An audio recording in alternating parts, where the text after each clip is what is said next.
नमस्कार दोस्तों, मैं हूं चंदन कुमार और आज हम बात करेंगे हिंदी भाषा से संबंधित जो आदिकाल के प्रश्नोत्तर हैं उस पे 50 प्रश्नों के समूह का एक सेट है जिस पे हम लोग आज बात करने जा रहे हैं। पहला प्रश्न है, आचार्य शुक्ल ने आदिकाल में देश भाषा काव्य में कितनी पुस्तकों की संख्या मानी है? 8।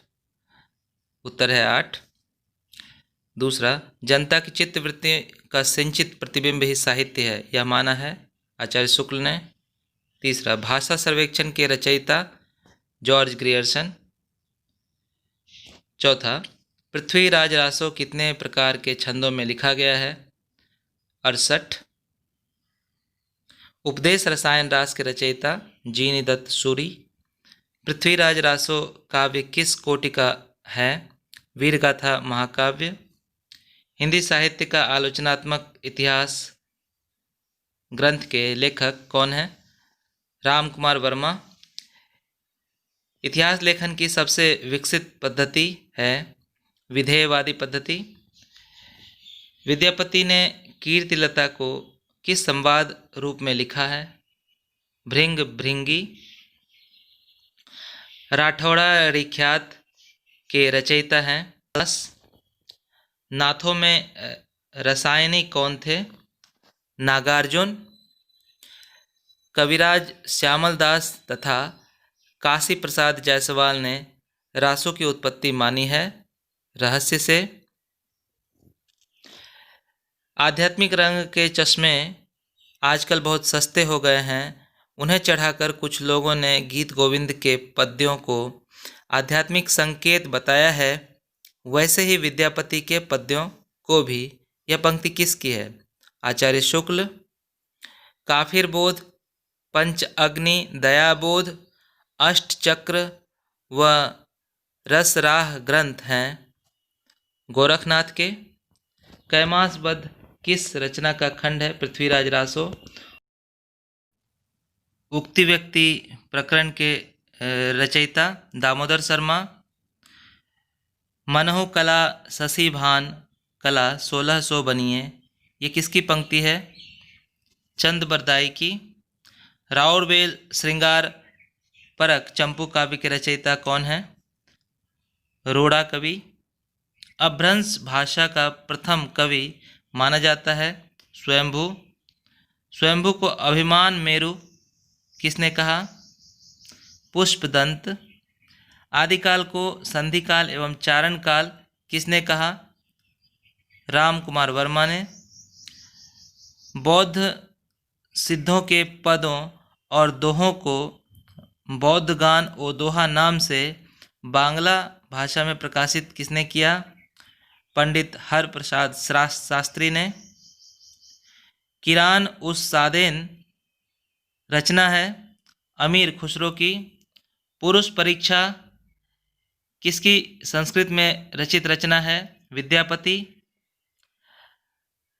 रिठेमणि चरयु के रचयिता हैं स्वयंभू।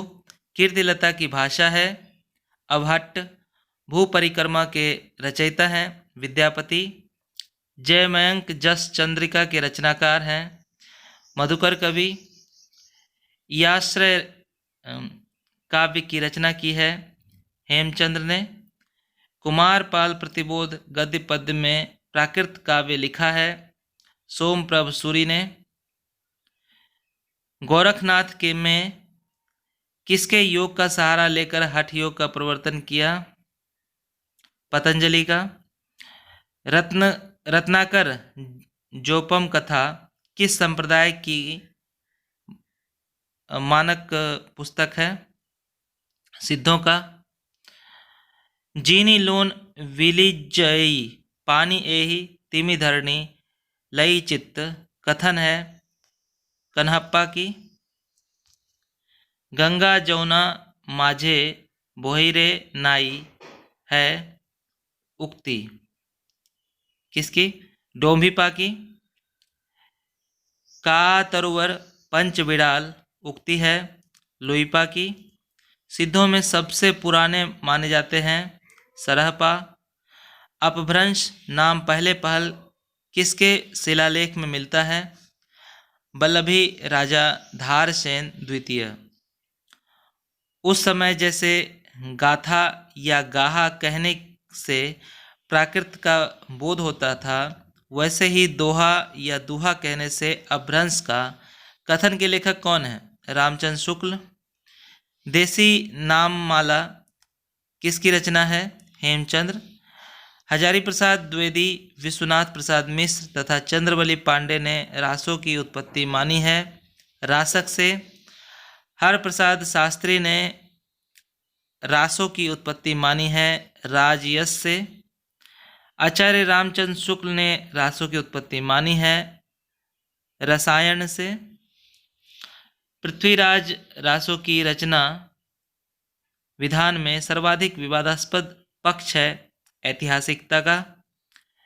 कनकंड चरयु के रचनाकार हैं कनकामर मुनि। प्राकृत प्रकाश के रचयिता हैं वररुचि।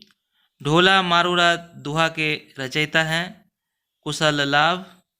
सबसे पहले 12मासा वर्णन किस रचना में मिलता है? विशलदेव रासो। आदिकाल को अपभ्रंश काल कहा है धीरेन्द्र वर्मा ने। 12 बरिस लो कुकर जीवे और 13 लो जिए सियार। बरिस 18 क्षत्रिय जीवे आगे जीवन को धिक्कार। ये किसकी पंक्ति है? जगनिक की। आदिकाल को बीज वपन काल कहा है किसने? महावीर प्रसाद द्विवेदी ने। बहुत बहुत धन्यवाद। आज भर इतना ही। नमस्कार।